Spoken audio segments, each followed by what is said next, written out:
A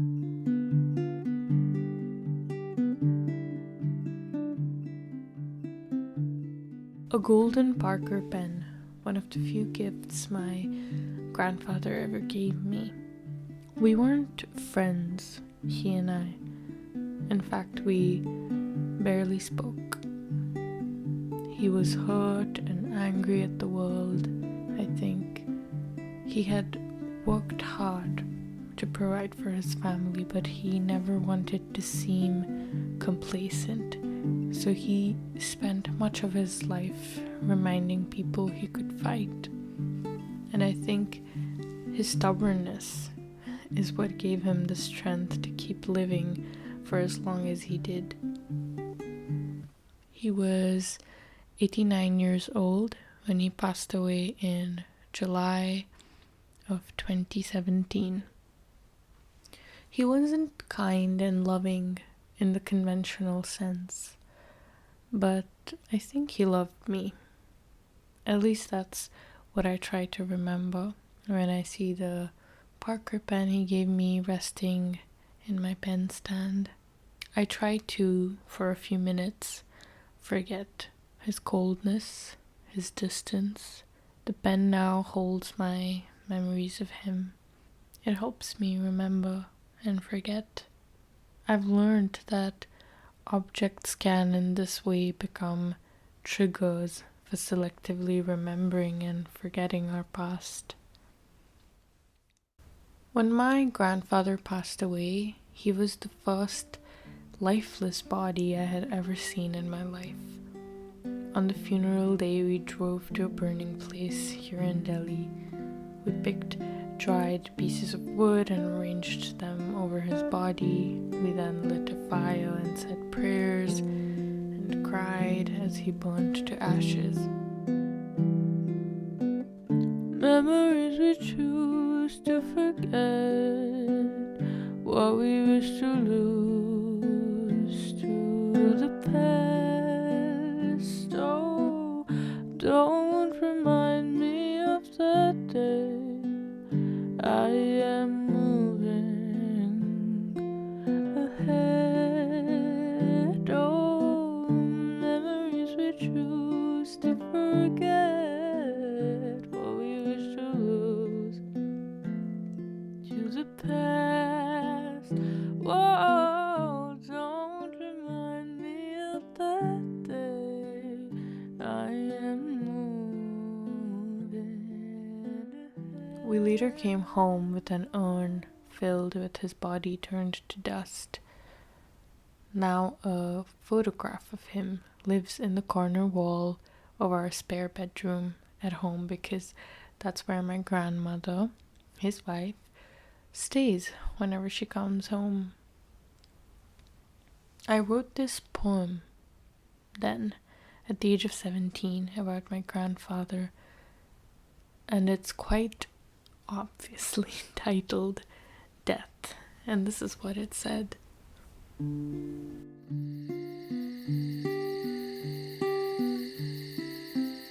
It speaks to you in ways you don't want to understand. Like insects walking up your legs, you know and are still scared, still aware of its tiny feet making its way to places on your body, marking its path. You have seen it spilling out of your grandfather's eyes. It speaks to you and leaves you hints so you may remember that it is the only truth, but you look away.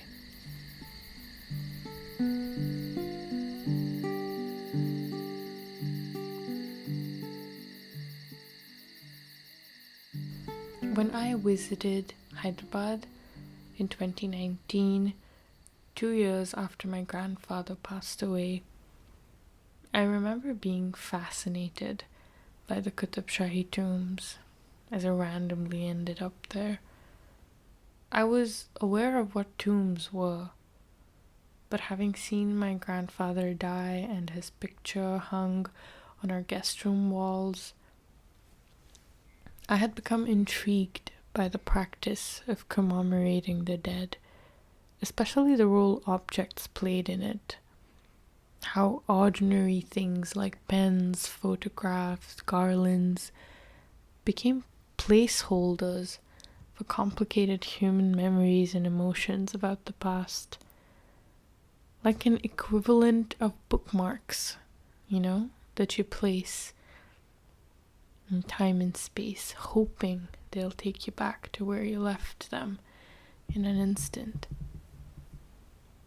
I wonder then if the Qutb Shahi tombs have become bookmarks of sort for us to revisit a past we never lived through, never would live through in the way the Qutb Shahis did. I heard that the rulers constructed their tombs while they were alive in preparation of their death.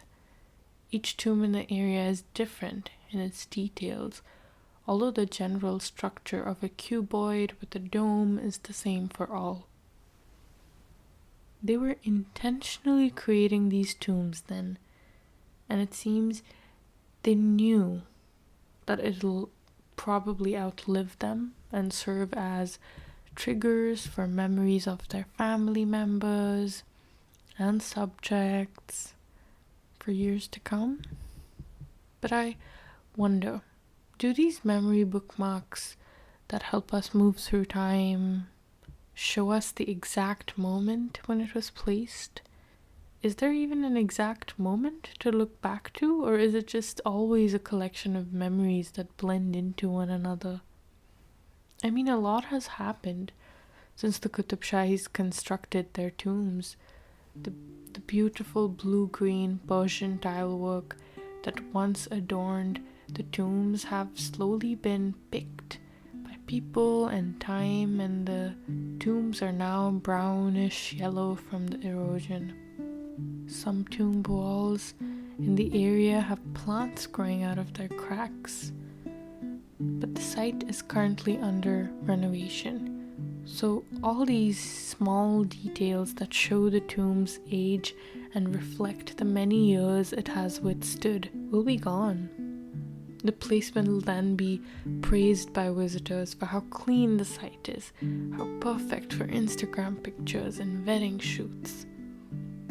Historical sites like the Qutb Shahi tombs are not static sites of time travel.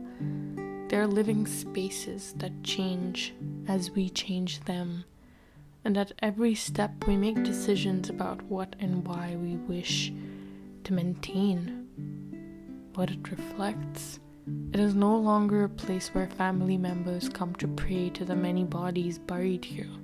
It is no longer a place where the subjects of the Qutb Shahis come to mourn. It is now a site where present-day families come to picnic on the grass outside the tombs, where couples come to watch the sunset and to etch their names onto the walls. The more I stare at the golden Parker pen on my desk, the more I remember. I remember things that didn't even directly happen to me, but they are stories I heard about my grandfather from my dad, his son. How he had a gun living in Patna, Bihar, in the 1950s. He said it was because it signified social status at the time, and it was easy to buy and own one. It also offered safety from home burglars who might break into houses. My grandfather also loved food, when it was made the way he had always eaten it. Not an eater of new flavors, I remember being frustrated and annoyed at his narrow-mindedness about food. But when I told my dad this, he shared that when my grandfather was small, he had gotten a case of stomach ulcers as he ate a lot of spice, oil, and other things that had irritated his stomach lining. And food just grew to become a thing he wanted to control and know. He never wanted it to surprise him. My grandfather's life is an ordinary person's life. He doesn't have a tomb or a shrine in his name, and he never will. But I have photographs, the golden Parker pen, the stories I've heard and remember seeing that construct a mental place for me to remember him. It also helps me forget some parts of him I'd rather lose to time. He was unkind to my mother and disrespectful towards his wife. These are not the memories that come to my mind when I see the golden Parker pen sitting on my desk today. Adrian Forty, an architectural historian, in his talk on the art of forgetting, he asserts that objects, as well as prolonging memory, also induce forgetfulness. He gives examples that show that for societies and people generally, forgetting has been an essential part of moving on and living peacefully. Sometimes past traumas are so unfathomable, so deep, that societies, countries, and cities must forget them in order to keep living, keep moving. And one of the examples he gives is of this double-decker tombs made in Europe, England, and France in the late Middle Ages. On the top level, there is an effigy of the person, of the king, and at the bottom, we see a corpse, a person's body. One interpretation of this tomb is that it's trying to create a separation, something that comes up in medieval theology at the time, where the living mortal king was thought of to contain two people in him, two bodies.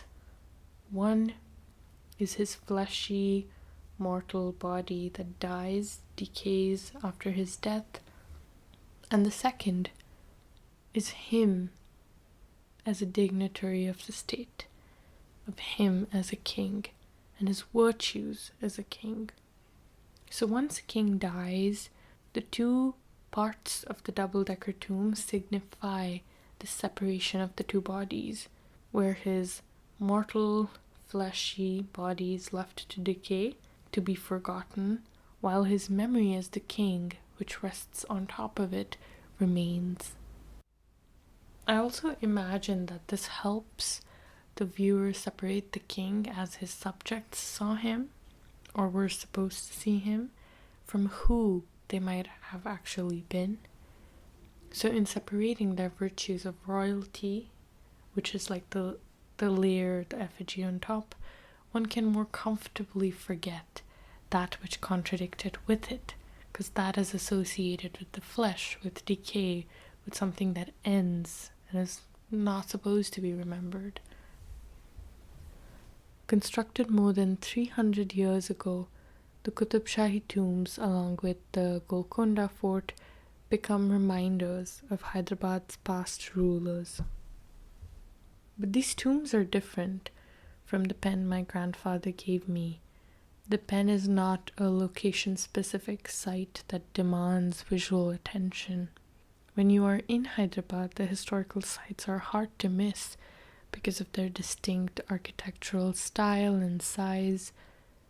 And this is true not only about the Golconda Fort, the Charminar, and the tomb complex, but also the remains of fortifications, entrances, or darwazi, made of stone and limestone with detailed carvings.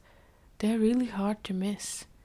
What was most striking to me, however, was the contradiction between these remains and monuments with the rest of the city buildings, houses, schools, etc. The two coincide but also clash, reminding us of the tussle between the past and present, between remembering and forgetting. Memories we choose to forget, what we wish to lose to the past. Oh, don't remind me of that day. I am moving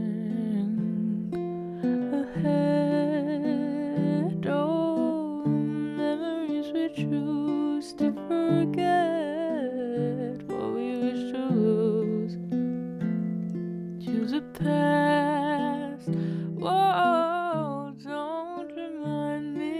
that day I am moving ahead.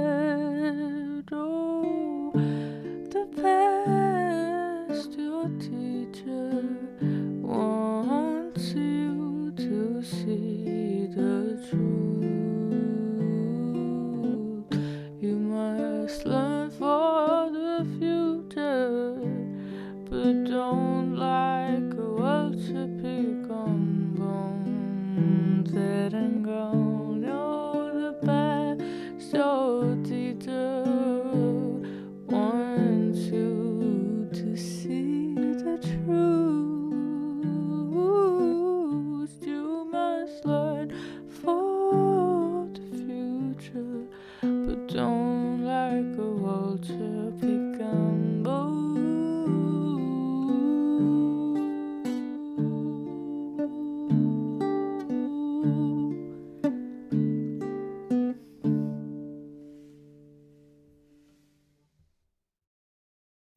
So, what happens when the distance between the time in the past and today become greater and greater? How does our memory of them change over time? My grandfather died 2 years ago, and as I am writing this, I recognize how infrequently I think of him now. Most days I don't even notice his photograph hung on our walls. Most days I forget him until my mom mentions making his favorite dish for lunch, or my dad recollects a childhood memory with him, or I notice the pen on my desk that he gave me, or I remember something he said to me once. So in mapping this out, I'm realizing that objects are not the only way we remember and forget. Oftentimes it's conversations, food, and other little moments